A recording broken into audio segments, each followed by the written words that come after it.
La seule formation qui garantit le lendemain d'un enfant actuellement, ce n'est pas la formation scolaire, ce n'est pas l'enseignement professionnel, c'est l'éducation financière. C'est la seule chose qui garantit que quelqu'un sur cette terre finira ses lendemains dans le repos, sans frustration. C'est la seule chose.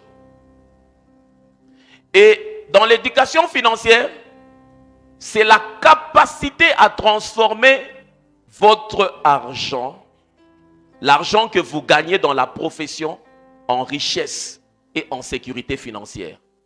Quand quelqu'un a une éducation financière, tu peux être un avocat, c'est bon. Mais sans éducation financière, tu finiras dans la frustration. Tu peux être un ingénieur, tu avais distingué 7 fois. C'est bon. Mais sans éducation financière, tu finiras dans la frustration. Quel que soit le domaine dans lequel tu es, l'éducation financière est la seule chose qui garantit que le lendemain d'un enfant sera rassuré et qu'il ne terminera pas dans la frustration. C'est quoi l'éducation financière? C'est la capacité de transformer l'argent que tu gagnes dans ta profession en richesse et en sécurité financière. La capacité à transformer. C'est-à-dire, par exemple, tu es médecin, on te paye un salaire, mais avec ce salaire-là, tu le transformes en richesse.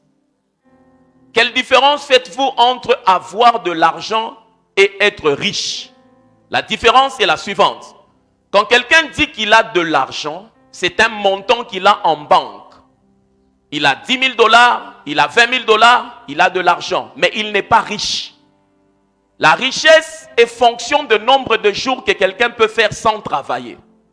En d'autres termes, avant de dire que quelqu'un est riche, il faudrait que vous sachiez il dépense combien pour vivre. Si quelqu'un dépense mensuellement 500 $ et que cette personne a 10 000 $, cette personne est riche pour 20 jours. Vous êtes avec moi? Pour 20 mois, voulais-je dire.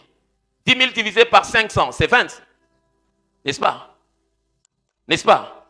Ton cerveau a planté? Respire. 10 000 divisé par 500, c'est 20.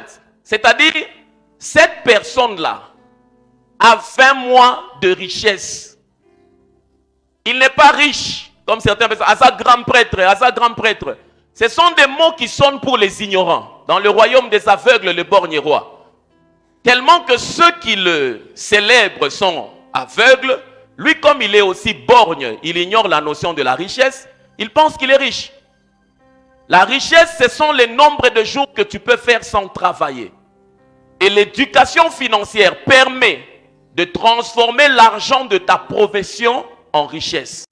La question à laquelle chaque personne qui travaille doit répondre est la suivante. Quel jour je n'aurai plus besoin de ce salaire? Si tu n'as pas encore répondu à cette question, c'est-à-dire que tous les jours de ta vie, tu es en train d'être un esclave d'un système. Vous êtes avec moi? C'est la raison pour laquelle beaucoup de vos business au niveau de la province et au niveau de la nation sont gérés par des personnes qui n'ont pas le même titre académique que vous. Et puis par moment même tu gonfles. Il me parle comme ça, il n'a même pas mon niveau de bâtiment, de maître, de quoi? Il n'a pas ton niveau, mais lui, il a appris à transformer l'argent en richesse. La preuve en est qu'il t'engage. À la formation de l'éducation financière, qui doit devenir un must, une obligation en ce temps, pour tout celui qui est sur le banc de l'école, pour tout celui qui a fini, ce n'est pas une prophétie, mais c'est une réalité. La prière n'engendre pas l'argent. C'est le travail qui engendre l'argent. Et pour tout celui qui est sur le banc et qui